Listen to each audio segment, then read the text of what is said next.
तफ्तान से हमारे bureau chief Salim Sasoli Baloch के मुताबिक कलेक्टर कस्टम मोहम्मद दाऊद पीरजादा ने पाक ईरान के सरहदी शहर तफ्तान का दौरा किया, जहां उन्होंने मुख्तलिफ मुकामात का मुआयना किया।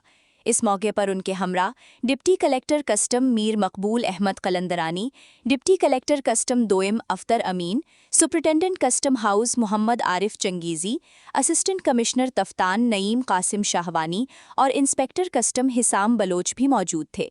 कलेक्टर कस्टम ने FIA immigration gate, quarantine centre और पाकिस्तान हाउस का दौरा करते हुए वहां मौजूद इंतजामात का तफसीली जायजा लिया।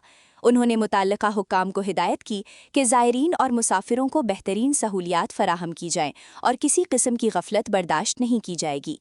इस मौके पर कलेक्टर कस्टम मोहम्मद दाऊद पीरजादा ने कहा कि पाक ईरान सरहदी तिजारत को फ़रोग़ देना हुकूमत की अव्वलीन तरजीहात में शामिल है और इस सिलसिले में मकामी ताजिरों को मुख्तलिफ सहूलियात फराहम की जा रही हैं ताकि कारोबारी सरगर्मियों में इजाफा हो।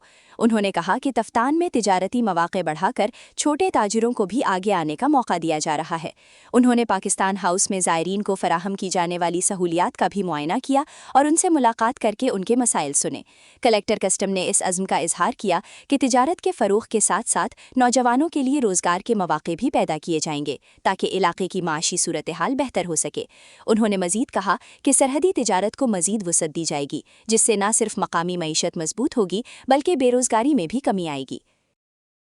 ताज़ा तरीन खबरों और तबसरों के लिए voice of Makran YouTube channel, Facebook page और WhatsApp चैनल को फॉलो और सब्सक्राइब कीजिए।